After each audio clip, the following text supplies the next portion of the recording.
వందనాలు, స్తోత్రాలు. ఇప్పటి వరకు మీరు మాతో ఉత్తర పత్రికల ద్వారా మాట్లాడారు కనుక వాక్య భాగంలోనికి మేము నిల్చుండగా మీరు మాతో మాట్లాడి మమ్మల్ని బలపరచండి. మీ మాటల ద్వారా మాకు కావలసిన సమాధానం, సంతోషాన్ని ఇవ్వండి ప్రభువా. మీ స్తోత్రాలు. మీరు మా గురించి ఆలోచిస్తారన్న విషయాన్ని ప్రభువా మీరు మాతో మాట్లాడేది కనుక, మా కుటుంబం గురించి, మా జీవితాల గురించి ఆలోచించే దేవుడు కనుక నిన్ను ఆశ్రయించుటకు నేర్చుకునే కృపను మీరు మాకు అనుగ్రహించమని, నీ దాసురాలను మరుగు చేసుకొని నీ విలువైన సందేశం ద్వారా మిమ్మల్ని బలపరచమని యేసు నామమును బట్టి అడిగి వేడుకుంటున్నాము తండ్రి, ఆమేన్. దేవుని వాక్యాన్ని పరిశుద్ధ లేఖనములో నుండి దేవుని మాటలను చూద్దాం. మత్తయి సువార్త 7వ అధ్యాయము, మత్తయి సువార్త 7వ అధ్యాయము 13వ వచనాన్ని మనం జ్ఞాపకం చేసుకుందాం. ఇరుకు ద్వారమును ప్రవేశించుడి,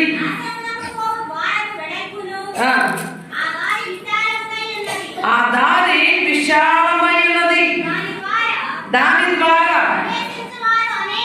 ప్రవేశించువారు అనేకులు, జీవమునకు పోవు ద్వారము ఇరుకును, దాన్ని కనుగొన్నవారే కొందరే, దాన్ని కనుగొన్నవారు కొందరే. శుద్ధ వాక్యాన్ని మనం చదువుతున్న వాక్యము మనం జ్ఞాపకం చేస్తున్నట్టు ఇరుకు ద్వారము, విశాల ద్వారం. ఏ ద్వారాలు అంటాయి? ఇరుకు ద్వారము, విశాల ద్వారము. ఇరుకు ద్వారం ఎక్కడికి నడిపించిందో, విశాల ద్వారం ఎక్కడికి నడిపించిందో మరి వాక్యంలో భక్తులు మనకు తెలియపరుస్తూ ఉన్నారు. ఇరుకు ద్వారం ఏం చేయాలంట? భక్తులు చెప్తున్నారు ఏమని? మీరందరూ ఇరుకు ద్వారమును ప్రవేశించండి, లేకుంటే మీరు నాశనం ద్వారమును ప్రవేశిస్తే మీరు నాశనం అవుతారు, మీ జీవితాలు పాడైపోతాయి, మీరు నరకానికి ప్రాప్తులవుతారు అని దేవుని వాక్యంలో మనం చదువుతూ ఉన్నాం. అయితే 14 అంటాడు, నాశనముకు పోవు ద్వారం ఎలా ఉందంటే వెడల్పుగా ఉందంట. ఆ దారి ఎలా ఉందంటే విశాలమైనదిగా ఉంది, విశాలంగా కనపడుతుంది. ఇప్పుడు చాలా మంది ఇరుగ్గా ఉండడానికి ఇష్టపడరు. ఏం కావాలి వాళ్ళకి? విశాలత కావాలి. విశాలత ఎక్కడుంది? ఎక్కడ తీసుకుని వెళ్తుంది? నాశనములకు తీసుకుని వెళ్తుంది. అది మొదట్లో ఎలా ఉంటుందంటే విశాలంగానే ఉంటుంది. మొదట్లో ఎలా ఉంటుందంటే ఆనందంగానే ఉంటుంది. చాలాసార్లు ఆలోచించండి, పాపం చేసేటప్పుడు మొదట్లో ప్రేమించేటప్పుడు లేకపోతే పాపాన్ని ఇష్టపడేటప్పుడు ఎలా ఉంటుంది అంటే చాలా ఆనందం అనిపించింది. చాలా బాగుంది, నేను సరైన దాన్ని ఎన్నుకున్నాను, చాలా కరెక్ట్గా ఉంది, నేను సరైన మార్గాన్ని వెళ్తున్నాను, చాలా నా జీవితం అంత ఇంకే ఉంది, గోలే ఉంటుంది అని చాలా ఆలోచించి ఆ మార్గంలోకి వెళ్తానికి ఇష్టపడతారు. తర్వాత దాని గురించి ఆలోచన చేస్తే అందులోనికి ప్రవేశించినప్పుడు అది చాలా భయంకరం. లేదా చాలామంది ఆత్మహత్యలు చేసుకునే వాళ్ళు లేరా? చాలామంది త్రాగుతా మరి రైలు పట్టాల మీద నన్ను ఒక అమ్మాయి ప్రేమించింది, నా ప్రేమ విఫలమైందని చచ్చిన వాళ్ళు లేరా? అనేకమైన సందర్భాలు రాలేదా? అది మొదట్లో ఆనందమే అనిపించింది, ఆనందమే అనిపించింది. కనుక ఆ వెడల్పు అనేది ఎలా ఉంటుందంటే మొదట్లో ఆనందాన్ని ఇచ్చింది, పాల పొంగులాగా ఉంటుంది. అది చాలా ఆశపడతా ఉంటాము, చాలా బాగుంది, ఇది చాలా తృప్తినిస్తుంది అని అందులో ఆనందాన్ని వెతుకుతాం. కానీ ఇరుకు మార్గం ఎలా ఉంటుంది అంటే చూడండి, చాలా కష్టంగా ఉంటుంది. ఇరుకు మార్గం చాలా కష్టంగా ఉంటుంది. వాక్యాన్ని మనం చూసినప్పుడు ఈ ఇరుకు మార్గం ఎక్కడ తీసుకెళ్ళిద్దంట? ఆ కింద వచనాల్లో మనం చూస్తాము, జీవమునకు పోవు ద్వారము ఇరుకును, ఆ దారి సంకుచితమై ఉన్నది కనుక కనుగొనేవారు కొందరే ఉన్నారు. ఏ మార్గం పోయేవాళ్ళు? ఇరుకులో పోయేవాళ్ళు కొందరే ఉన్నారు. విశాలంలో పోయేవాళ్ళు ఎలా ఉన్నారంట? చాలా మంది ఉన్నారు. విశాలం. ఇవాళ జీవితాల్లో కూడా మనము అలానే ఆలోచిస్తున్నాం. ప్రార్థనకు రావాలంటే, దేవుని సన్నిధిలో ఉండాలంటే నీతి, న్యాయము, క్రమశిక్షణ ఇవన్నీ మనకు ఉండాలంటే చాలా కష్టం. అందుకే విడిచిపెడతాం.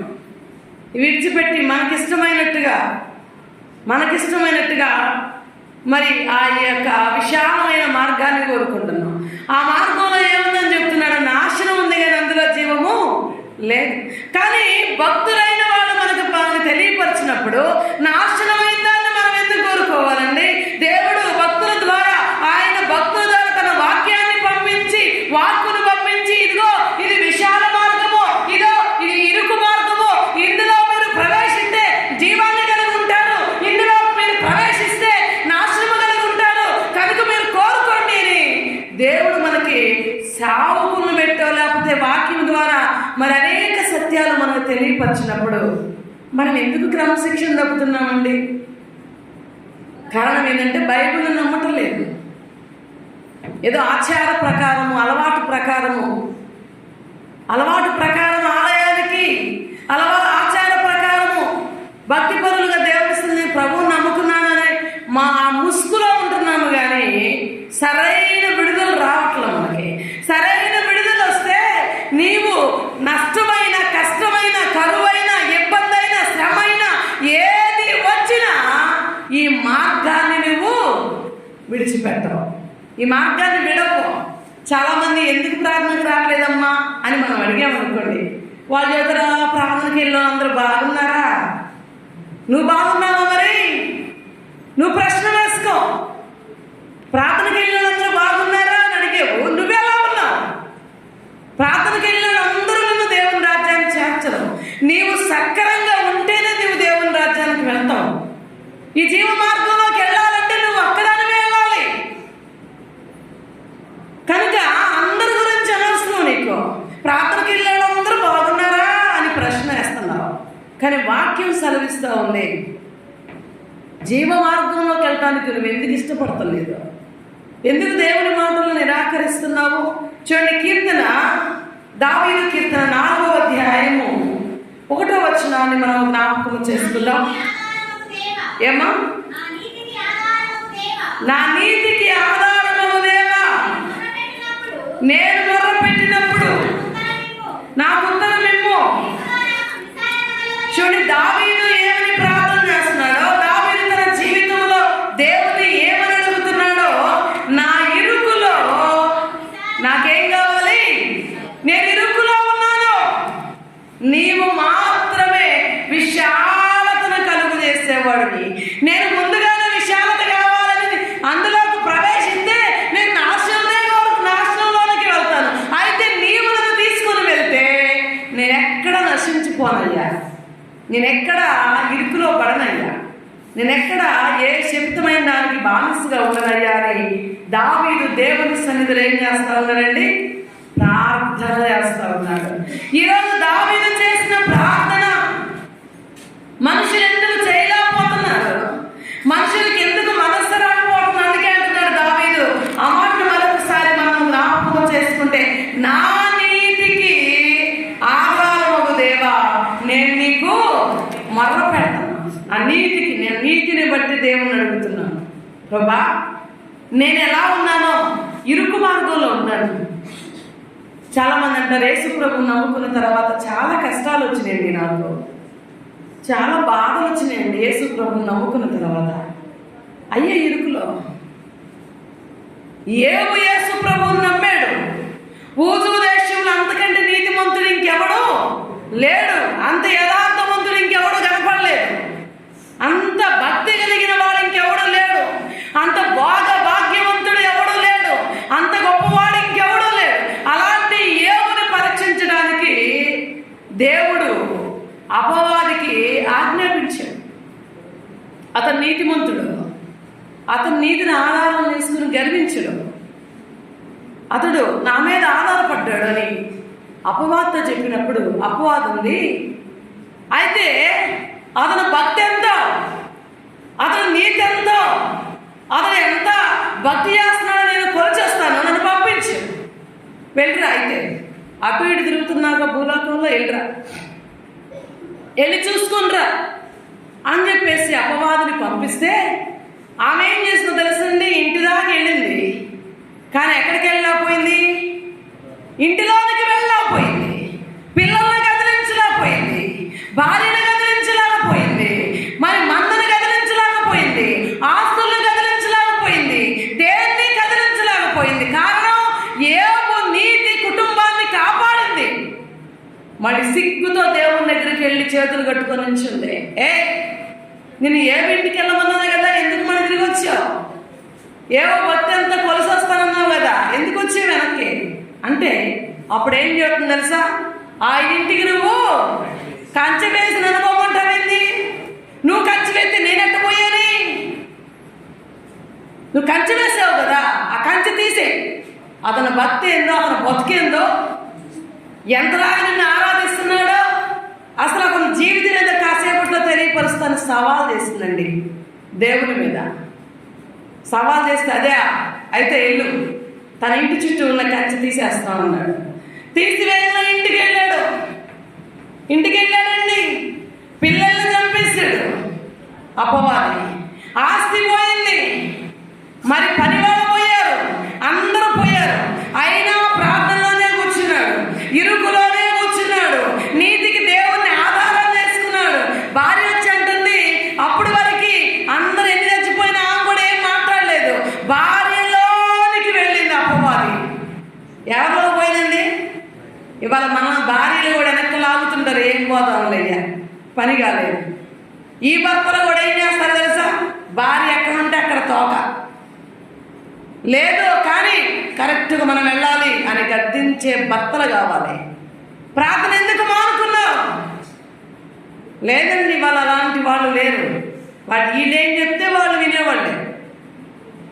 వినొద్దని నేను అంటలేదు, కానీ ఏ విషయంలో వినాలో, ఏ విషయంలో ఇద్దరు మాట్లాడుకోవాలో, ఏ విషయంలో మరి ఒకరినొకరు బలపరుచుకోవాలో ఆ విషయంలోనే కానీ దేవుని విషయంలో వెనక్కిలాగే భార్యలు లోతు భార్యలాగా ఉండకూడదు. అందుకే దేవుని వాక్యంలో లోతు భార్యని ఏం చేయాలంట? పత్రికలు అంటాడు కదా, జ్ఞాపకము చేసుకో. లోతు భార్యని జ్ఞాపకం చేసుకో. ఆమె ఎలా ఎన్ని నీటి మాటలు చెప్పినా లోకం వైపు చూస్తుంది. ఇవాళ నీ భార్య ఎలా ఉందో ఒకసారి నువ్వు జ్ఞాపకం చేసుకో. భర్తలైన వారు, నీ భర్తలు ఎలా ఉన్నారో భార్యలైన వారు జ్ఞాపకం చేసుకోవాలి. భర్తల మందిరంలో ఉంటే భార్యలు పొలంలో, భార్యల మందిరంలో ఉంటే భర్తలు ఎక్కడో.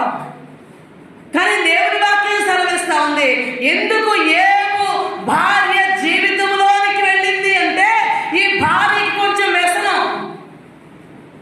ఎక్కువ సంపాదించాలి, కూడబెట్టాలి, మంచిగా ముడివేయాలి, ఎలాగైనా సరే మేము మా ఆస్తిని కాపాడుకోవాలని బాగా ఆశ ఎక్కువ ఉండేదేమో, ఆమెకి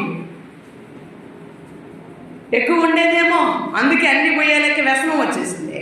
వెళ్ళేమంటుంది, భక్తి చేస్తున్నావు, దేవుడా దేవుడా ఎప్పుడు దేవుడా అని ప్రార్థన చేస్తావే, బుద్ధి లేదు నీకు. పోయింది, ఆస్తి పోయింది, మందలు పోయింది, పనివాళ్ళు పోయారు, పిల్లలు పోయారు, అన్నీ పోయి ఇంకా మోకాళ్ళ మీద కూర్చొని దేవుడా అని ప్రార్థన చేస్తున్నాడే అని భర్తను దూషించిందండి. కానీ ఖచ్చితంగా ఆమె కాదు, ఆమెలోనికి వెళ్ళింది ఎవరు చెప్పాలి? వెళ్ళింది ఎవరు? మన కుటుంబంలో ఎవరైతే ప్రార్థన తక్కువగా ఉంటారో, ప్రార్థన చేయకుండా ఉంటారో, దేవునితో సహవాసం లేకుంటారో వాళ్ళలోనే అపవాది జరపడింది. మనం అనుకుంటా, నా భార్య దెయ్యమండి, వింటలేదు మాట. మా అత్త దెయ్యమండి, వింటలేదు. నా భర్త తాగుపోతాడండి, వింటలేదు. దెయ్యం అక్కడే ఉంది. వాళ్ళకి ప్రార్థన లేదు, దేవునితో సహవాసం లేదు, దేవునితో ఏకీభవించే మనసు లేదు. అందుకే దెయ్యం వాడిని ఆవరించింది. అక్కడ మనశ్శాంతి లేదు కుటుంబంలో. అయినా ఏవు దేవుని పాదాలని విడిచిపెట్ల. భార్య వెళ్ళిపోయింది.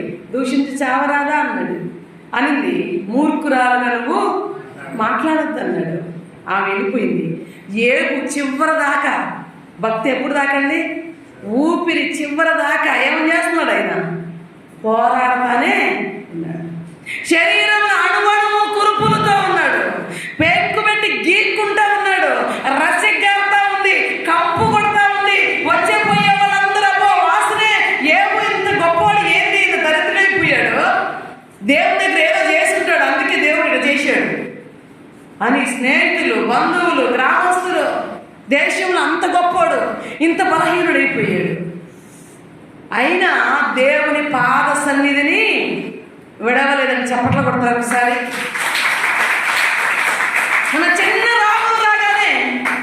ప్రార్థనకి వెళ్తున్నా, ఏది నాకు ఈ పోటు రోగం. ఆమె ఎప్పుడు ప్రార్థనకి వెళ్తానే ఉంటుందండి.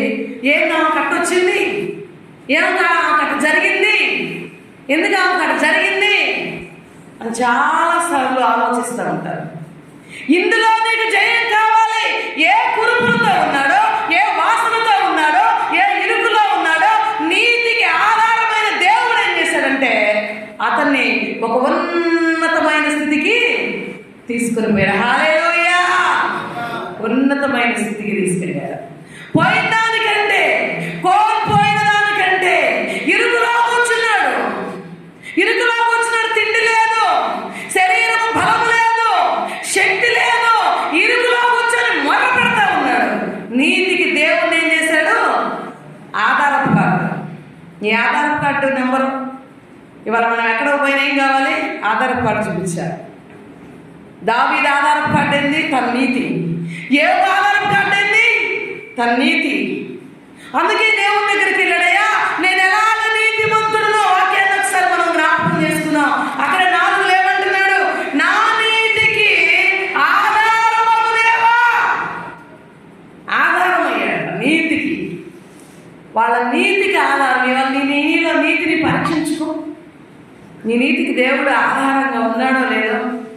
అంత ఇరుకు మార్గంలో కూర్చొని దేవుని వారు ఎలాగ మహిమపరిచారండి. అందుకే వాళ్ళకి 2 దీవెనలు, ఆశీర్వాదాలు, కోల్పోయిన దానికంటే ఎక్కువ దేవుడు ఇచ్చాడు. ఓర్చుకున్నాడు. భార్య దూషించినా ఓర్చుకున్నాడు. మరి స్నేహితులు, శత్రువులు, గ్రామస్తులు, దేశస్తులు అందరూ ద్వేషించిన, అందరూ దూషించిన ఓర్చుకున్నాడు. మనస్సులో ఎంత ఓర్పు కలిగినాడు, సహించుకున్నాడు. సహించిన వాడేమవుతాడు? కిరీటాన్ని పొందుకున్నాడు. ఆయనకి ఇంకా చివరి అధ్యాయంలో చూస్తే మనము ఆయనకు మళ్ళీ పిల్లలు పుడితే ఆ దేశంలో అంతకంటే అందగత్తెలు లేరంట. దేవుడు కోల్పోయిన దానికంటే రెట్టింపు దీవెనలు ఇచ్చాడంట. మనం ఎప్పుడు చదువుకుంటాం కానీ ఏబులో ఉన్న విశ్వాసం మనలో ఉండదు. ఎప్పుడు మాటలు వింటూ ఉంటాము కానీ ఏబులో ఉన్న నమ్మకత్వం మనలో ఉండదు. పరుగులెత్తుతూ ఉంటాము 10 రూపాయల కోసం. ఏమి మొత్తం కోల్పోయినా కానీ దేవుని కోల్పోలేదు. భార్యని, బిడ్డల్ని, సమస్తాన్ని కోల్పోయాడు. పోతే పని, నా దేవుడిని ఆధారం చేసుకున్నాను, నా నీతిని ఆధారం చేసుకున్నాను అనుకున్నాడు. దేవుడు కోల్పోయిన దాన్ని మొత్తం తీసుకొచ్చి ఆయన పాదాల దగ్గర పెట్టాడు. హల్లెలూయా! అందుకే ఇరుకులో కూర్చున్నానయ్యా, నా యొక్క నీతికి ఆధారమగు దేవాని దావీదు దేవుడి సన్నిధిలో ఏం చేస్తా ఉన్నాడండి? ప్రార్థన చేస్తా ఉన్నాడు. ఈ ఇరుకులో కూర్చున్న వానికి దేవుడు ఏమి ఇస్తాడో వాక్యాన్ని మనం చూస్తే అది చదవమ తర్వాత, ఇరుకులో నాకు విశాలతను కలుగు చేయవాడు నీవే, నన్ను కరుణించి నా ప్రార్థన. చూడండి, ఇరుకులో నాకు విశాలతను కలుగు చేసావు, నన్ను నా ప్రార్థన ఆలకించి నన్ను కరుణించు, సమస్తాన్ని సమకూర్చేవాడు ఇవ్వండి. కాబట్టి మనం ఆలోచించాల్సింది ఏందో తెలుసా? మనం ఎలా ఉన్నాం దేవుని సన్నిధిలో. నేను నీతికి నా నీతి దేవునికి ఆధారంగా, దేవుడు ఆధారంగా ఉండగా. దావీదు అంటున్నాడు కదా, నా నీతికి నీవేనయ్యా ఆధారం.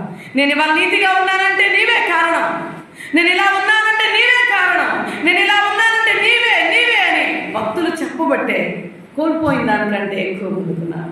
ఇవాళ నువ్వు ఎంత నీతిగా ఉన్నావో ఆయన ఆధారం చేసుకుంటే నువ్వు చాలా గొప్పవాడవని దేవుని వాక్యం సెలవిస్తా ఉంది. అక్కడ కీర్తన 118వ అధ్యాయము 5వ వచనం. నిద్ర తర్వాత వెళ్దాం, మధ్యాహ్నం నిద్రపోదాము. ఇప్పుడు బైబిల్ చూద్దాం. ఇరుకునందండి నేను యెహోవాకు మొరపెట్టాను, ఆయన విశాల స్థలమందు. చూడు, ఆయన విశాలమైన స్థలమందు నాకేం చేశాడు? ఆయన ఏమిచ్చాడు చెప్పాలి? ఉత్తరం అంటే ఏంటండి? జవాబు. ఉత్తరం అంటే జవాబు. అందుకే అంటున్నాడు, నేను ఇరుకులో ఆయనకు మొర పెడితే ఆయన విశాల స్థలం ముందుండి నా మొర ఆలకించి ఆయన నాకు ఉత్తరం ఇచ్చాడు. ఉత్తరం ఇచ్చేవాడు ఆయన. శ్రమ వచ్చిందని దాని వైపు చూడవద్దు. చాలాసార్లు చెప్తాను, అమ్మా నా కొడుకు ఇలాగమ్మా, నా కూతురు ఇలాగమ్మా, అయ్యో నేను ఎంత కష్టం చేస్తున్నా, నా కుటుంబం అంతా ఇలాగనే అయిపోతుందమ్మా, ఆశీర్వాదం లేదమ్మా నా కుటుంబంలో, బాధపడద్దు.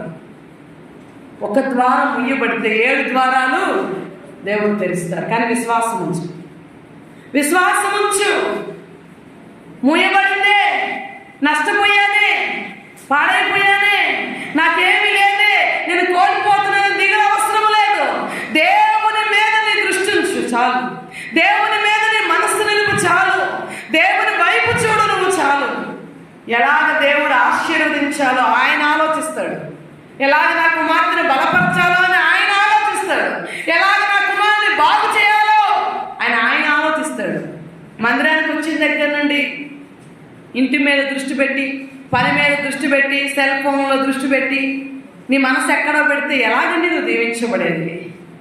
ఎలాగ దీవెన వచ్చింది? అయితే ఇక్కడ అంటున్నాడు, ఇరుకులో ఉండి నేను యెహోవాకు మొరపెడితే ఆయన నాకేం చేశాడు? విశాల స్థలం ఉంది, ఆయన కూర్చొని నాకు ఉత్తరం పంపించాడు. నీకేం బాగలేదమ్మా, నేనున్నాను, విశాలమైన స్థలంలో నేనున్నాను, నువ్వు ఇరుకులో ఉన్నావు కదా, నా వైపు చూడు, నా వైపు చూడు, నీకు జవాబు దొరికింది. నా మీద దృష్టి ఉంచు, నీకు జవాబునిస్తాను అని దేవుడు జవాబిచ్చే దేవుడిగా ఉన్నాడు. చూడండి, 2వ దినవృత్తాంతాల గ్రంథము 4వ అధ్యాయంలో 10వ వచనంలో మనం చూస్తే ఇక్కడ ఒక అతను మనం చూస్తాం. 2వ దినవృత్తాంతాలు 1వ దినవృత్తాంతాలు చూడండి, 4:10.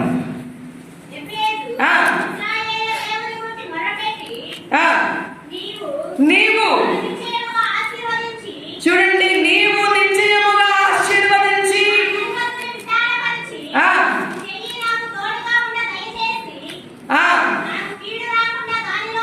నాకు కీడు రాకుండా దానిలో నుండి. ఇక్కడ ఈయన తల్లి ఏం చేసింది తెలుసా? ఈయనకి అసలు ఏం పేరో తెలుసండి? ఆ కింద పుట్టినోట్లో రాస్తుంది, వేదన పుత్రుడు. వాళ్ళు ఏ తల్లి బిడ్డను కనేటప్పుడు ఏడవలేదా? ఏ తల్లి బిడ్డను కన్నా ఏడ్చింది.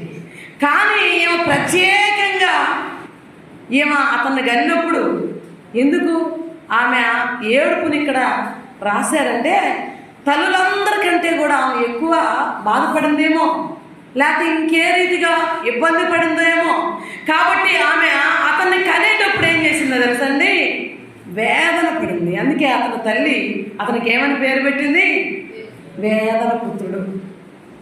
వేదన పుత్రుడు అని పేరు పెడితే అంతటితో అతని జీవితం వేదనతో ఉండలేదండి. అతడు యెహోవాను ఆశ్రయించాడు. ఇలా మనం చూస్తే ఇశ్రాయేలు దేవుని గురించి అతను మొర్రపెట్టగా, నీవు నన్ను నిశ్చయముగా ఆశీర్వదించి నా సరిహద్దులను విశాలపరిచి నీ చెయ్యి నాకు తోడుగా ఉండుటకు దయచేయము, ఏ కీడు రాకుండా నన్ను కాపాడమని దేవుని సన్నిధి అతను ఏం చేశాడండి? మనవి చేశాడు. ఒకవేళ తల్లి మరచినా మనం మరవచ్చేమో కానీ ఈ లోకంలో తల్లి తర్వాత ఎవరైనా తల్లి తర్వాతే. తల్లినే వాక్యం చెప్తుంది, తల్లి అయినా మరచిద్దేమో కానీ దేవుడు మనల్ని ఎన్నడూ మరచిపోజాలడు. అందుకే ఎబ్బేజు ఇశ్రాయేలు దేవుని దగ్గరికి వెళ్ళి కూర్చొని మొర్ర పెడతా ఉన్నాడంటయ్యా, నేను ఇరుకులో ఉన్నాను, అందరూ వేదన పుత్రుడు అంటున్నారు, నా తల్లి నన్ను దుఃఖంలో కనిందంట, ఈడు పుట్టిన దగ్గర నుంచి ఒకటే నాకు బాధ, ఈడు పుట్టిన దగ్గర నుంచి నాకు ఒకటే కష్టాలు అని అనేకులు నన్ను నా యొక్క పుట్టుకుని వేదన పుత్రుడు అంటున్నారయ్యా, ఏంటయ్యా నా పరిస్థితి అని దేవుని సన్నిధిలో మొదలు పెడతా ఉంటే దేవుడు అంటున్నాడంటే, చూడండి అక్కడ ఆయనున్న స్థలాన్ని ఏం చేశాడంటే, ఆయనున్న మరి పరిస్థితులన్నిటినీ, స్థలాలని, పరిస్థితుల్ని, జీవితాన్ని, కుటుంబాన్ని దేవుడు ఏం చేశాడంట?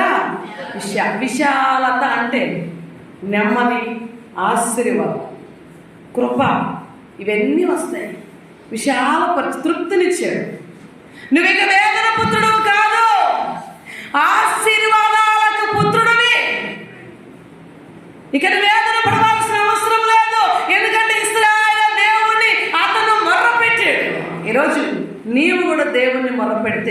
హాయిగా ఖచ్చితంగా దేవుని మొరపెడితే నీవు విశాలపరచబడతావు. ఎక్కడ విశాలపరచబడతావండి? ఎక్కడ విశాలపడతావు? నీ యొక్క ఇంటిలో, నీ యొక్క మరి కుటుంబంలో, నీ యొక్క జీవితంలో, సంఘములో ఎక్కడ చూసినా విశాలత, నెమ్మది కలిగింది నీకు. నెమ్మది లేని కుటుంబాలు ఎన్నుండయండి, నెమ్మది లేని సంఘాలు ఎన్నుండి, నెమ్మది లేని భార్యాభర్తలు ఎంతమంది ఉన్నారు. ఎప్పుడు కొట్టుకోవడమే. కారణం ఏంది? వాక్యం తెలియదు. వాక్యం తెలిసి భార్యాభర్తలు ఎవరన్నా కొట్టుకునే వాళ్ళని చూసారా? వాక్యం తెలిసిన భార్యాభర్తలు ఎవరైనా కొట్టుకున్నాడు చూసారా? వాళ్ళు సమాధానం. ఒకళ్ళు భర్త కోపం వస్తుంది అనుకోండి, భార్యలో పడుతుంది. భార్యకి ఏదన్నా తక్కువ అయ్యి భర్త మీద అయ్యో నాకు ఇది లేదని కోపపడింది అనుకోండి, భర్తలో పడతారు. పిల్లలు అమ్మ నాకు ఇది కావాలంటే ఇస్తారయ్యా తెస్తాలే అంటే పిల్లలు హాయిగా ఉంటారు. మా అమ్మ నమ్మకం, పిల్లలు తల్లిదండ్రులు అంటే వాళ్ళకి నమ్మకం. కాబట్టి ఇలాగ వీళ్ళు దేవుని నమ్ముకున్న వాళ్ళు సమాధాన పడతారు, కానీ గొడవలు ఉండవు. గొడవ పడుతున్నారు అంటే దెయ్యం దూరింది. ఏ భార్యలోకి ఎలా వెళ్ళిందో నీ భర్తలో దూరింది, ఏ భార్యలోకి ఎలా వెళ్ళిందో నీ భార్యలోకి వెళ్ళింది. నెమ్మది లేకుండా చేస్తుంది. సరిహద్దుల్లో నెమ్మది లేదు, కుటుంబంలో నెమ్మది లేదు, సంఘంలో నెమ్మది లేదు, ఎవరితో నెమ్మది లేదు.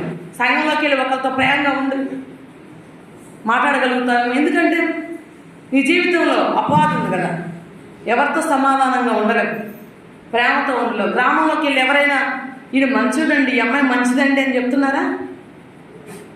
మంచిదని చెప్పాలంటే సాక్ష్యం ఉండాలి. అందుకే దేవుడు అనే వాక్యంలో మనం చదువుతాము, ఇశ్రాయేలు దేవుడిని ఆశ్రయించాడు, దేవుని కృపను పొందుకున్నాడు.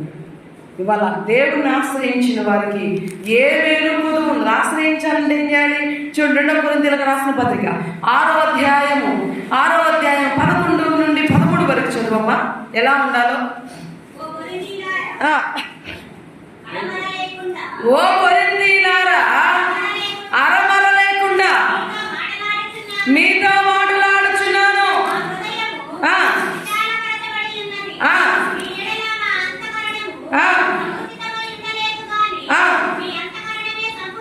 చూడండి ఎలా ఉంటున్నాడు. ఓ కొరింథీయులారా, నేను అరమరలు లేకుండా అరమరలు అంటే ఇంట్లో ఏముంటాయండి? అరమరలు లేని ఇల్లు ఉంటుందా? చెప్పండి అమ్మా. ఇల్లు ఉండదు. దాచుకోవాలంటే ఏదైనా డబ్బాలు పెట్టుకోవాలంటే ఏం కావాలి మనకి? అరమరలు కావాలి. అరమరలోకి వెళ్ళి ఆ డబ్బాని దాచుకుంటాం. కాబట్టి ఏమో ఇక్కడ పౌలు అంటున్నాడు, నేను మీతో మాట్లాడుతున్నాను, నా హృదయంలో ఏ అరమరలు నేనేం దాచుకోవడంలా, పబ్లిక్గా మీతో మాట్లాడుతున్నాను, యథార్థంగా మాట్లాడుతున్నాను, సూటిగా మాట్లాడుతున్నాను. జాగ్రత్తగా ఉండండి. ఎవరి మాట మాట్లాడేది? పౌలండి ఇంకా పైవచనంలో అంటాడు, ఏమిని మాట్లాడుతున్నాడు, ఎలా ఉండమని మాట్లాడుతున్నాడు, ఎలాంటి హెచ్చరికలు ఇస్తున్నాడు వాళ్ళకి. చూడండి, మీరు అవిశ్వాసులతో జోడిగా ఉండకండి. నేను సూటిగా చెప్తున్నాను. వాళ్ళ సంఘంలో మా మాట చెప్పామనుకో, అమ్మ ఇదంతా లోకం అమ్మ, వాళ్ళతో ఉండకపోతే ఎట్టాగా అవిశ్వాసులతో ఉండకపోతే ఎట్టని వాళ్ళతో కలుస్తున్నాం. ఇంక 2వ రోజు వాళ్ళు పని పిలుస్తారమ్మా, రాకపోతే ఊరుకోలేదు, అందుకని వెళ్ళలేదు. ఎంతవరకు ఉండాలో అంతవరకు ఉండాలి. కానీ నేను అరమరలు లేకుండా మాట్లాడుతున్నాను. మీరు జాగ్రత్తగా ఉండండి. మీ కుటుంబాలు మీరు అన్ని విషయాల్లో విశాలపరచబడాలి అంటే పౌలు భక్తుడు అంటున్నాడు, నీతికి దుర్నీతికి ఏ సాంగత్యము లేదు. ఇంకా ఏమంటున్నాడు? వెలుగులకు చీకటితో ఏ పొత్తు లేదు, క్రీస్తులకు బెలియానికి ఏ సంబంధము లేదు. అవిశ్వాసికి విశ్వాసికి పాలు ఎక్కడ ఉంది? అవిశ్వాసంతో ఏ స్నేహం? నీకు స్నేహం ఉందా? స్నేహం చేయకూడదు. ఇది ఖచ్చితంగా క్రైస్తవుడు గుర్తుపెట్టుకోవాలి. నువ్వు ఎవరితో స్నేహం చేస్తున్నావో, ఎవరితో విచ్చలవిడిగా మాట్లాడుతున్నావో, ఇది చాలా జాగ్రత్తగా ఉండాలి. ఎందుకంటే దేవుడు అంటున్నాడు, అవిశ్వాసికి విశ్వాసికి ఏముండకూడదంట? చెప్పాలి గట్టిగా, చెప్పండి అమ్మా. పొత్తు ఉండకూడదు, స్నేహం ఉండకూడదు. దేవుని పిల్లలతోనే స్నేహం ఉండాలి. ఏదైనా సరే దేవుని వాక్యం. అందుకే నేను అరమర లేకుండా మీతో మాట్లాడుతున్నాను. ఖచ్చితంగా ఏం దాచుకోవట్లా. మీరు బాగుపడాలంటే, మీరు విశాలమైన స్థలంలోనికి వెళ్ళాలంటే, మీరు యొక్క సరిహద్దులు విశాలపరచబడాలంటే నా మాట ఆలకించండి. నా మాట ఆలకించండి. ఆలకించి, నా మాట ఆలకించి అందులో మీరు వెళ్ళండి. మీరు ఎలా నడుచుకోవాలంటే అవిశ్వాసతో జోడియొద్దు, అవినీతి మంతులతో జోడియొద్దు, దేనితో నీకు పాలొద్దు, బెనియానితో నీకు పాలొద్దు, నువ్వు క్రీస్తు కుమారుడివి, క్రీస్తు కుమార్తెవి అని దేవుని వాక్యం సెలవిస్తా ఉంది. చిన్న మాట చెప్తున్నాను. ఒక సేవకుడు వాక్యం చెబుతున్నానంట. 5-6 సంవత్సరాలు ఒక తల్లి వచ్చిందంట. చాలామంది ఉన్నారు మందిరంలో. సావుకుడు వాక్యం చెప్తున్నాడు. తన దృష్టి అంతా ఏంటంటే వాక్యం మీద లేదు, సావుకుని మీద ఉంది. చాలా రోజుల నుంచి మనసులో పాపం ఉంది ఆమెకి, పాపం పెట్టుకుని ఉంది చాలా రోజుల నుంచి. ఇక 5 సంవత్సరాలు గడిచింది, 6 సంవత్సరాలు గడిచింది. తన దృష్టి వాక్యం మీద కానీ దేవుని మీద కానీ మలటం లేదు. ఎన్ని వాక్యాలు దైవ సేవకుడు ఎన్ని రకాల ఖండించినా లోపడతలేదు. తన మనసంతా పాపంతో నిండి 5 సంవత్సరాల తర్వాత ఇంకా చాలా రోజుల నుంచి వస్తుంది. ఇంకా పరిచయం అయ్యాడు దైవ సేవకుడు. ఇంకా అందరూ ప్రార్థన చేయించుకుంటున్నారు. వరుసన అందరూ వెళ్ళి దాకుందంటే అందరూ వెళ్ళిన దాకుండి లాస్ట్లో ప్రార్థన చేయించుకొని ఆయన అడుగుతుందంట, అయ్యగారు మీతో చాలా రోజుల నుంచి నేను ఒక మాట చెప్పాలనుకుంటున్నాను అయ్యగారు. చాలా రోజుల నుంచి ఉంది నా మనసులో, చెప్పాలంటే సమయం కుదరలేదు అయ్యగారు, ఇవాళ మాట్లాడదాం అనుకుంటున్నాను అని ఆగి అతనితో అన్నంట, అయ్యగారు మీ మనస్సులో నాకు స్థానం ఇల్లు అయ్యగారు, మీ మనస్సు ఇల్లు అయ్యగారు, నాకు నేను మీతో కలిసి జీవించాలనుకుంటున్నాను అంట. అప్పుడు ఆయన అన్నట్టు దైవసాకుడు, పిచ్చి తల్లి, నా మనస్సు ఎప్పుడో నేను ఆయనకి అగ్రిమెంట్ చేసేసాను. చెప్పండి కూడా దేవుని నామాన్ని వినపడతా. ఇది ఎవరికి ఇచ్చేది కాదమ్మా, ఎప్పుడో ఆయనకి అగ్రిమెంట్ అయింది. అగ్రిమెంట్ అయిన తర్వాత ఇంకొకరికి ఎట్టిస్తాను, ఇంకొకరికి ఇవ్వరు కదా, అగ్రిమెంట్ అయిపోయింది. ఇక ఈ మనసులో ఎవరు చూడట్లేదు తల్లి, పిచ్చి ఆలోచనలు పడి ఎందుకు నీ జీవితాన్ని పాడు చేసుకుంటావు. నా మనసు అగ్రిమెంట్ అయిపోయింది, ఇచ్చేసాను. నేను ఆయనతో కలిసి ఉంటాను, ఆయనతో నా సహవాసము, ఆయనతోనే నాకు బంధము, ఆయనతోనే నా స్నేహము. ఇక నాకు దేనికి లేదు తల్లి, లేనిపోయిన ఆలోచన పెట్టుకోమాక అని చెప్పాడు. ఇలాంటి సేవకులున్నా, ఇలాంటి విశ్వాసులున్నా సంఘాలు బాగుపడతాయి. ఇలాంటి వాళ్ళంటే కుటుంబాలు బాగుపడతాయి. ఇంకొకళ్ళతో నీ హృదయాన్ని పంచుకోవడం కాదు, దేవునికి నీ హృదయాన్ని అప్పగించు. దేవునికి నీ హృదయాన్ని అప్పగిస్తే అప్పుడు బాగుపడుతుంది. సంఘాలు బాగుపడతాయి, కుటుంబాలు బాగుపడతాయి.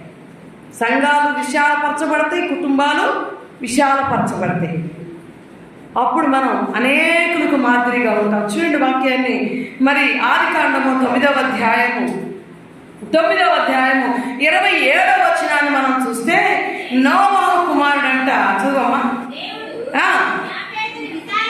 ఏం చేశాడంటే దేవుడు కొంతమందిని విశాలపరచడానికి ఆయన ఆలోచన కలిగి ఉంటాడు.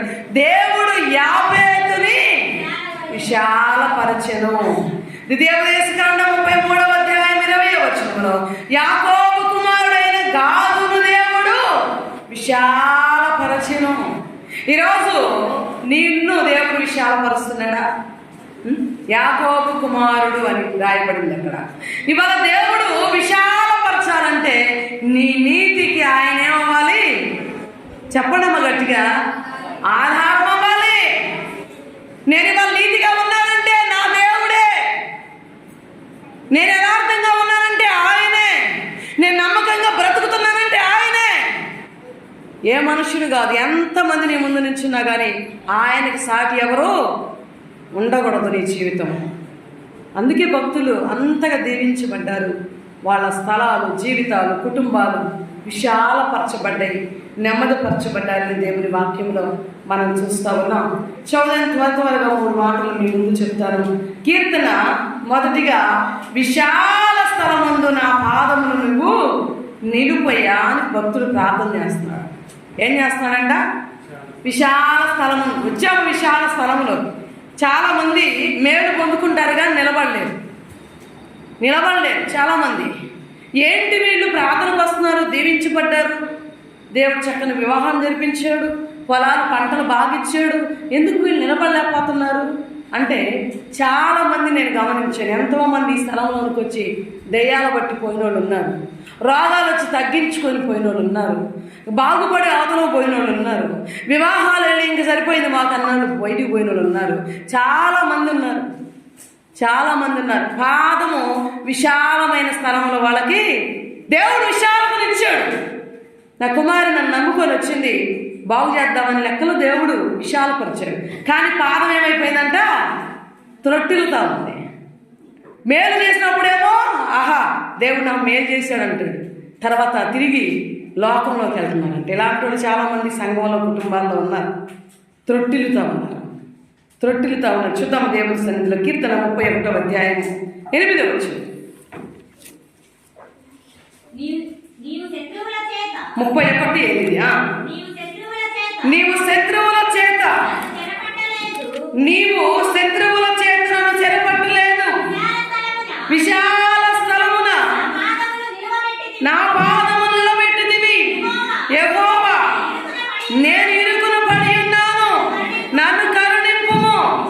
విచారము వలన నా కళ్ళు క్షీణించుచున్నవి, నా ప్రాణము నా దేహము క్షీణించుచున్నది.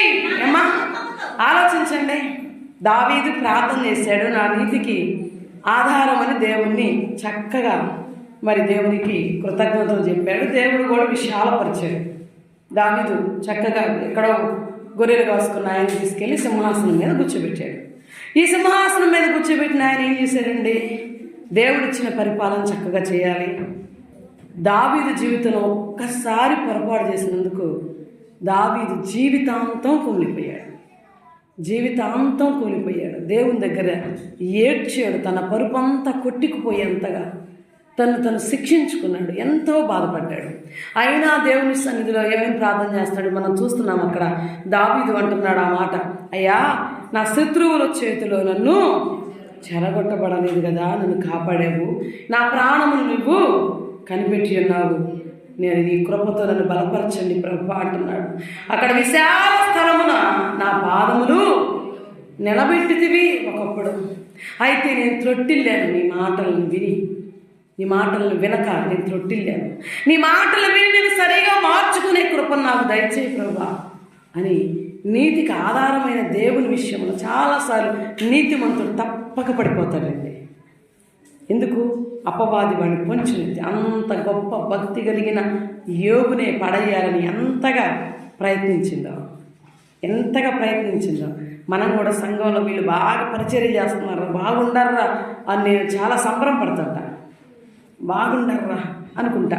ఇప్పుడు వచ్చే చిన్నపిల్లలు కూడా ఒకరోజు 4 రోజులుగా బాగా వచ్చారు అనుకో, ఆహా వీళ్ళు బాగా వచ్చి చర్చిలో మంచి పరిచర్య చేస్తున్నారు, పిల్లలు బాగా నమ్మకంగా ఉండాలనుకుంటా. 5వ రోజు వాళ్ళ దయ్యం గురించి సంఘంలో వీడు బాగా చేస్తున్నాడు నాయన అనుకుంటే నేనుండా వాళ్ళని పడేయటానికి అని అపవాది పక్కనే కనబడతా ఉంటుంది. చాలా బాధ వేస్తుంది. సంతోషపడినంత సేపు కూడా అది ధైర్యపరచదు, నీరు కార్చేసింది మనల్ని. దావీదు సంతోషంలో నా నీతికి నువ్వు ఆధారమై ఉన్నావయ్యా అని దేవుని సన్నిధిలో మొరపెట్టిన ఆయన చూడండి, ఒక స్త్రీ చేతిలో ఎంతగా బలహీనుడైపోయాడో అంతగా దేవుని సన్నిధిలోనికి వెళ్ళి కూర్చొని ఏడ్చి అంగలార్చి ఆమెను పెళ్లి తీసుకున్న దేవుడు ఆమె పిల్లోడిని కూడా చంపేసిన, ఇంత చేసినా కానీ ఇంకా ఏడుస్తూనే ఉన్నాడు దేవుని సన్నిధిలో. ఇంకా దేవుని దగ్గర ఏమంటున్నాడు, యెహోవా నేను ఇరుకులో పడి ఉన్నాను, నన్ను కరుణించయ్యా, నేను ఇరుకులో ఉన్నానయ్యా, నన్ను కరుణించు. ఇవాళ చాలాసార్లు మనం భక్తి చేసేటప్పుడు చాలా రకాలైన ఇబ్బందులు కలుగుతాయి. ఈ మాటలన్నీ ఎందుకు మన ముందు పెట్టారో తెలుసా? మనం వెళ్ళే మార్గంలో కొన్ని కనబడుతుంటాయి మనకి. ఎప్పుడైతే ప్రార్థనకి వెళ్తున్నామో, ఎప్పుడైతే భక్తిగా ఉంటున్నామో, ఇలాగ స్త్రీల విషయంలో, ధనం విషయంలో, లేకపోతే కొన్ని ఆస్తులు మనలో రేగుతూ ఉంటాయి. ఆ ఆస్తులన్నీ జయించుకోవాలంటే భక్తులు పడ్డ బాధలన్నీ ఇందులో రాస్తుంది. అందుకే చదివి వదిలిపెడతానికి కాదు. దావీదు అంటున్నాడు, నాయన వినండి, నా నీతికి ఆయనకు ఆధారంగా ఉన్నాడు, ఆధారం చేసుకున్నాను. కానీ ఎప్పుడైతే ఆయనను బలపరిచి ఉన్నతమైన విశాలమైన స్థలంలోకి తీసుకెళ్ళి ఆ రాజు అనే గద్దె నన్ను ఎక్కించాడో నేను గర్వంతో నిద్రపోయి ఒక స్త్రీ వ్యామోహంలో పడిపోయి నా జీవితాన్ని పతనం చేసుకున్నానని పరుపే దొల్లాడు ఏడ్చి పరుపే తేలిపోయిందంట. ఆ పరుపే తేలేంత ఏడ్చాడంట, అంత కన్నీరు గార్చారంట. ఇలాంటి పరిస్థితి మీకు రానే మాకండి. మీరు దేవుని సాగిపోయేటప్పుడు స్త్రీలు అడ్డుపడతా ఉంటారు, నిన్నే ప్రేమిస్తున్నానని చెప్తారు. మీరు లోబడి మాకండి. నేను పడ్డాను బాధ, నేను త్రొట్టిల్లాను, నేను దేవునికి నమ్మకంగా ఉండేవాడు, నా జీవిత సాక్ష్యం పోయింది, నాయన మీరు అలా చేసుకోమాకండి అని భక్తులు అందుకొరకు ఈ మాటలు సిద్ధపరిచారు. అందుకొరకు వాళ్ళ చేత పరిశుద్ధాత్మను రాయించారు. మనం ప్రార్థనకి వెళ్తున్నాం, తాగుతూ ఉంటాం, ప్రార్థనకి వెళ్తాం, తిరుగుతూ ఉంటాం, ప్రార్థనకి వెళ్తూ ఉంటాం, బూతులాడుతూ ఉంటాం, ప్రార్థనకి వెళ్తూ ఉంటాం, నీ ఇష్టానుసారమైన జీవితాన్ని జీవిస్తాం. ఎక్కడ నీకు విశాలత వచ్చేది? ఎక్కడ విశాలత వచ్చేది? దావీదు, ఇది యాకోబు, వీళ్ళందరూ చెప్తున్నారు ఇది పరిస్థితి, ఇది జీవితం, మేము పడ్డాం ఇబ్బందులు, మీరు ఎవరు పడొద్దట్టాగా. మీరు దేవునితో సహవాసం చేయండి, మీరు విశాలపరచబడతారు అని మా యొక్క పాదములు త్రొట్టిల్లకుండా ఆయన స్థిరపరిచేవాడుగా ఉన్నాడు. కాబట్టి ఆయన్ని ప్రార్థన చేసుకోండి, విశాలమైన స్థలంలో మిమ్మల్ని స్థిరపరుస్తాడు ఆయన అని భక్తులు మనకి మళ్ళీ తెలియపరుస్తున్నారండి. చూడండి, అక్కడ కీర్తన 18వ అధ్యాయం 36, 37 వచ్చిన చూద్దాం. నా పాదములకు నా చీల మండలము వెనకలేదు, నా శత్రువులను వారిని నశింపజేయ వరకు నేను తిరగను. నా పాదముల క్రింద పడుదురు, వారు లేవలేకపోవునట్టు నేను వారిని అనగదొక్కిన. హల్లెలూయా. చూడండి, విశాలమైన స్థలంలో ఏం చేయాలంట? నీ పాదములు త్రొట్టిల్లకుండా చేసుకున్నప్పుడు అక్కడ అంటున్నాడు, నీ పాదముల కింద శత్రువు ఏం చేస్తావు? నువ్వు అణగదొక్కుతావు. పాపం నీ ముందుకు వచ్చిందా, దాన్ని ఏం చేస్తావు? నువ్వు త్రొక్కి వేస్తావు, త్రొక్కి అవతలకి వెళ్ళిపోతావు, దాటి వెళ్ళిపోతావు. స్త్రీ వచ్చి నిలబడింది అనుకో, నాకు సంబంధం లేదమ్మా, నేను దేవుని కొరకు బ్రతుకుతున్నాను, వెళ్ళిపోతావు. ధనం కనపడింది అనుకో, అవసరం లేదు నాకు ఏసైనా, వెళ్ళిపోతావు. పాపం ఏమన్నా ఇంకెదురు నిలబడింది అనుకో, దాటి వెళ్ళిపోతావు, త్రొక్కుకుంటా వెళ్తాం. అంత కృపను దేవుడు మనకిచ్చును గాక. నిలబడాలంటే సామాన్యమైంది కాదండి, క్రైస్తవ జీవితంలో సామాన్యమైంది కాదు. ఒక స్త్రీని జయించుకోవాలంటే ఎమ్మడబడుతుంటారు. స్త్రీని జయించుకోవాలంటే చాలా కష్టం. డబ్బు వ్యామోహం పోవాలంటే చాలా కష్టం. ఒక పురుషుని జయించుకోవాలంటే చాలా కష్టం. జీవితంలో ఎన్నో కష్టాలు పడాలి. ఇవన్నీ తొక్కుకుంటా వెళ్ళాలి, దాన్ని దాటుకుంటూ వెళ్ళాలి, అదే జీవితం. అందుకే దావీదు అంటున్నాడు, నా పాదములు అన్నిటిని తొక్కుంటూ వెళ్ళాలి అయ్యా, జయించుకుంటా వెళ్ళాలి. అది నా నెత్తిన ఉండకూడదు, నా కాళ్ళ కింద ఉండాలి. నేను దాన్ని తొక్కుకుంటూ వెళ్ళాలి, దాన్ని విజయం కావాలనుకో. ఇలాంటి జయ జీవితాన్ని పొందుకోవాలి ప్రతి ఒక్కరూ. మందిరానికి వెళ్తున్నామంటే వెళ్తున్నాం, టీవీ మీద జయం లేదు, బూతుల మీద జయం లేదు, ఏమంటే పోట్లాటల మీద జయం లేదు, తాగుడి మీద జయం లేదు, స్త్రీల మీద జయం లేదు, వీటన్నిటి మీద జయం లేదు. జయం లేకుండా పడిపోతూ ఉంటాం, లెగుతూ ఉంటాం, పడతా ఉంటాం. ఎప్పుడు దాకండి? నువ్వు చచ్చేదాకా పడతా లెగుతూ ఉంటావా? మారవా? ఇంకా మార్పు ఉండదా ఇంకా నీకు? ఎప్పుడు పడతామేనా? ఎప్పుడు నువ్వు నిలబడేది? ఎప్పుడు నువ్వు బలపరుచుకునేది? నా పాదము త్రొట్టిల్లకూడదు.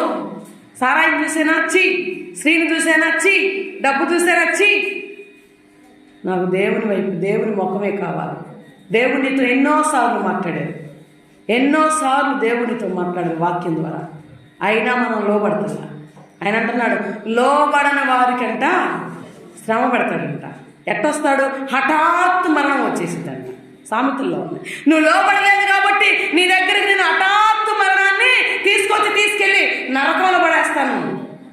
అక్కడ పళ్ళు కొరకటం, భయంకరమైన నిత్యము అగ్ని ఆరదు, అంత భయంకరమైన స్థలం. జాగ్రత్త. దేవుడు మాట్లాడుతూ ఉన్నాడు, నీ పాదము త్రొట్టిల నిమ్మక, నీ పాదమును దిట్టపరుచుకో. పాపం నీ ముందుకు వచ్చిన ప్రభువా నాకు జయించుకునే శక్తి నీవు అని ఎప్పుడైతే నువ్వు ప్రార్థిస్తావో దేవుడు మనల్ని జయిస్తాడు. మనం ఎవరూ గొప్పవాళ్ళం కాదు, అందరం బలహీనులమే. బలపరిచేవాడు మన వెనకున్నాడు, మన ముందున్నాడు. కానీ ఆయన్ని ఆశ్రయించాలి, ఆయన అడగాలి. అప్పుడు దేవుడు మనల్ని బలపరిచేవాడిగా ఉన్నది. దావీదు కీర్తన 73వ అధ్యాయము 2వ వచనం. నా పాదములు చూడండి, నా పాదముల జారుటకు కొంచెమే తప్పిను.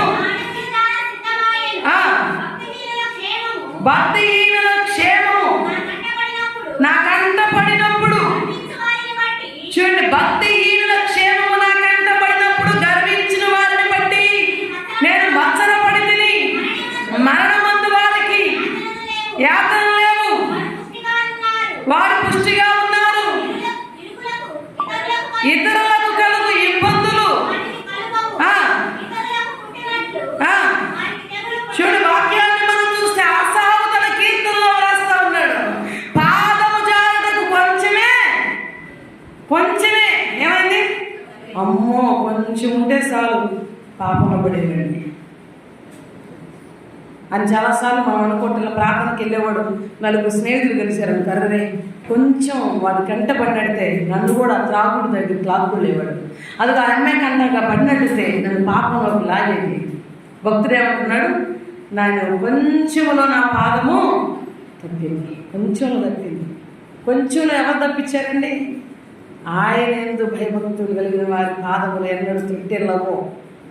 ఒక త్రుట్టిలు దానికి సంసిద్ధముగా ఉన్న ఆయన తప్పించగలడు. కనుక వాక్యం అంటున్నాడు, ఇంకా నా అడుగులు జారుటకు సిద్ధమాయను కానీ ఆయన నన్ను తప్పించాడు అంటున్నాడు. అక్కడ భక్తిహీనులు క్షేమము నా కంట పడినప్పుడు. ఎప్పుడు తప్పుతాయి అంట? అమ్మ చూడండి నా వైపు, మన పాదములు ఎప్పుడు త్రొట్టిల్లేది ఏంటి? నేను ఆదివారం ప్రార్థనకి వెళ్తున్నాను, ఆదివారం బలలో చేస్తున్నాను, ఈ దేవునికి ఇవ్వాల్సినవి ఇస్తున్నాను, అన్నీ చేస్తున్నాను. కానీ ప్రార్థనకు రానోడు బాగున్నాడు కదా, ప్రార్థనకు రానోడు ఆరోగ్యంగా ఉన్నాడు కదా, ప్రార్థనకు రానోడు సంపాదించుకుంటున్నాడు కదా, ప్రార్థన తెలియని వాడు బాగుంటున్నాడు. నేను ఎప్పుడు అన్నింటిలో బాగానే ఉండి అన్ని బాగుంది ఎందుకు ఇలా ఉన్నాను అని ప్రశ్న వేసుకుంటాను. అందుకే దేవుడి వాక్యంలో కీర్తన 91 అంటాడు, ఏమంటాడు? నువ్వు కనులారా చూచుచుండగా వాళ్ళు భక్తిహీనులు ఏమవుతారు? ప్రతిఫలం పొందుతుంటారు. కానీ వారిని చూసి నువ్వు మచ్చపడకూడదు, అదే విశ్వాసం. నీ కళ్ళ ముందు వాళ్ళు అన్ని విషయాల్లో దీవించబడుతుంటారు, లేదా లోకరీత్యా కానీ దేవుడి రాజ్యంలో కాదు. మనకు కావాల్సిందంటే ఒకరోజు మనం దేవుడి రాజ్యానికి వెళ్తాం. ఈ విశ్వాసము, ఈ నిరీక్షణ మనకు ఉండాలి. ఈ భూ సంబంధమైన దాని మీద నువ్వు మనసు పెట్టకూడదు, విశ్వాసం. కానీ భక్తిహీనులు కంటపడినప్పుడు ఎలా ఉందంటే అక్కడ మనసు ఏమా అక్కడ అంటున్నాడు, నా కంటపడినప్పుడు అమ్మో వీళ్ళు ఎంతున్నారే, వీళ్ళు ఇంత భాగ్యవంతులయ్యారే, ఇంత ధనవంతులయ్యారే, ఇంత గొప్పోడయ్యాడే అంటున్నాడు. వాడు అట్టున్నాడు, నేను కూడా ఉంటేమి. వాడు ప్రేమించి పెళ్లి చేసుకున్నాడు, నేను కూడా చేసుకుంటేమి. వాడు దొంగతనం సంపాదిస్తున్నాడు, నేను చేస్తే ఏమి. వాడు బాప్తీసం తీసుకొని తాగుతున్నాడు, నేను చేస్తే ఏమి. వాడు బాప్తీసం తీసుకొని విగ్రహారాధన చేస్తున్నాడు, నేను చేస్తే ఏమి. వాడు బాగానే ఉన్నాడు కదా, నేను కూడా బాగానే ఉంటాను అనుకుంటా ఉంటా. జాగ్రత్త. అలాగ నీ పాదము త్రొట్టిల్లదు.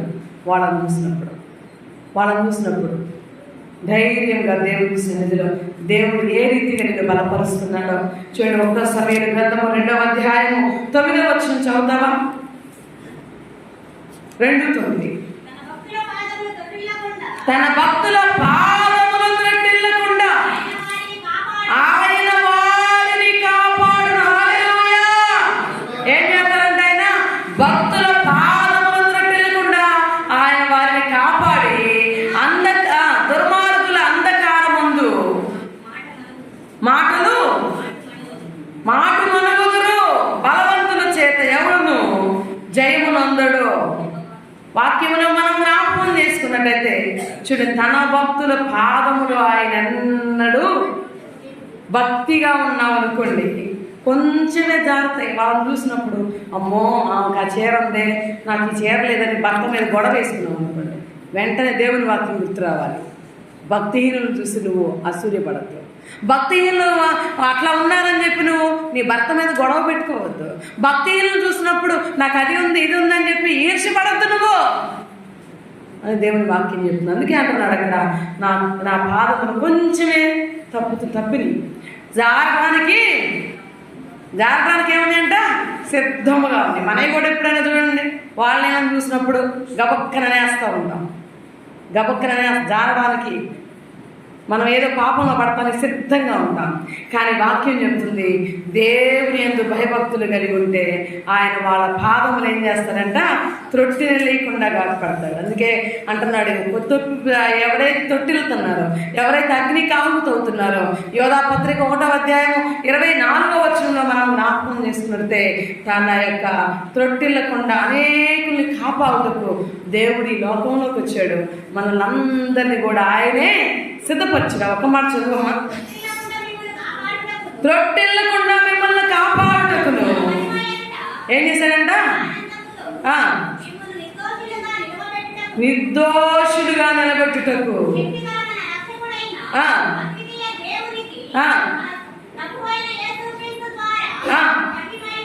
చూడండి, మహిమయు ఆధిపత్యమును ఇవన్నీ ఎప్పుడంటే త్రొట్టిల్లకుండా మనల్ని కాపాడటానికి ఏమేమి దేవుడు మన కోసం ఇచ్చాడు. చూడండి, త్రొట్టిల్లకుండా మమ్మల్ని కాపాడుకు తన మహిమ ఎదుట ఆనందముతో మనల్ని నిర్దోషముగా నిలబెట్టుటకు శక్తి గల మన రక్షకుడు అద్వితీయ దేవునికి మన క్రీస్తు ద్వారా మహిమ కలుగుటకు మనందరము యుగయుగములు ఆయన్ని మనస్పూర్వకముగా ఆరాధించాలి, మహిమపరచాలి, గణపరచాలి. తొట్టిల్లకుండా ఉంటాను. కానీ మనం ఎప్పుడు కూడా ఆయన మహిమ చెల్లిస్తానే ఉండాలి. చూడండి, వాక్యంలో త్రొట్టిల్లకుండా ఉండాలంటే మనం చాలా జాగ్రత్తగా దేవుని సన్నిధిలో వాక్యాన్ని వింటూ, ప్రార్థనలు చేస్తూ, దేవుని వెంబడించి సహవాసంలో ఉండాలి. ఒక సేవకుడంట వాక్యం చేయడానికి సిద్ధపడ్డాడంట. మనం కూడా, మన భార్యలు కూడా పొలం వెళ్ళొస్తారు కదండి, పొలం వెళ్ళొస్తారు. అదరాబాద్ ఏం చేస్తారో తెలియదు, ఏ టీలో ఏ నీళ్ళు పోతారో, సబ్బు నీళ్ళు పోతారో, సరుపు నీళ్ళు పోతారో, కిరసనాలు పోతారో తెలియదు. ఎందుకంటే వాళ్ళ పని అడవుడు అలా ఉంటుంది, ఏం చేస్తారో తెలియదు. అలాగా తొందరగా చాలామంది బెండకాయలు పోయించేవాళ్ళు, చిక్కుడుకాయలు పోయించేవాళ్ళు, చాలామంది పనులు పోయించేవాళ్ళు. హడావుడిగా ఆదివారం ఏడకు పోయించామంటే చిక్కుడుకాయ, ఇప్పుడే బెండకాయలు పోయించాను. బెండకాయ ఆదివారం పరిశుద్ధ దినముగా ఆచరించమని వాక్యం ఉంటుంది. అప్పుడు వరకు పని చేసుకుని సిద్ధపడరు. కుటుంబాన్ని సిద్ధపరచుకోరు. కుటుంబానికి ఏం అవసరమో, ఆత్మకి ఏం అవసరమో సిద్ధం ఉండదు. ఏది సిద్ధపడలేదు, హడావుడిగా రావడం, హడావుడిగా ప్రార్థించుకోవడం, మళ్ళీ ప్రార్థన అయిపోవడంలోనే మళ్ళీ 3 గంటలకు పరిగెత్తడం, తట్టా తీసుకొని. ఆదివారం కూడా దేవునితో గడపడానికి చాలా కష్టంగా ఉంటుంది. అలాగే ఒక పాస్టర్ గారు అంట, సరే పేద పాస్టర్ గారు అండి. అంటే పేద ఎప్పుడో తోడ తెలుసా, సంఘము దాతృత్వం ఇవ్వడం జాతరైనప్పుడు అవుతాడు. తినడానికి కూడా చాలా కష్టంగా ఉంటుందంట. ఏదో ఒక 20 మంది ఉంటారు ఆ సంఘంలో. మరి ఆయన సరే ఆ పాస్టర్ కాదంటే ఏమండి పనికి పోయేస్తాను నేను, అలా బెండకాయల మీద కోసి వస్తానని చెప్పి పోయింది. సరే ఈలోపైన పిల్లల్ని సవరించుకొని మందిరానికి వెళ్ళాలి కదా, సవరించుకొని వాక్యం చూసుకొని ఆ యొక్క బైబిల్ మధ్యలో అంట గుర్తు కోసం హడావుడిగా రాసుకోవడానికి పెన్ను దొరకలేదంట. పెన్ను దొరకకపోతే ఏం చేశారయ్యా, చీపిరి పొలం పెంచేదండి. అక్కడక్కడ చీపిరి పొలం కొంచెం కనపడేటట్టు పెంచేది. కనపడేటట్టు పెట్టి ఏమో పని ఆ ప్రార్థన టయానికి వచ్చింది. ఈయన చక్కగా పిల్లల్ని సరి చేసుకున్నాడు, వాక్యం చూసుకున్నాడు. ఇక వెళ్ళి వచ్చిన టయానికి ఇప్పుడు స్నానానికి వెళ్ళాడు.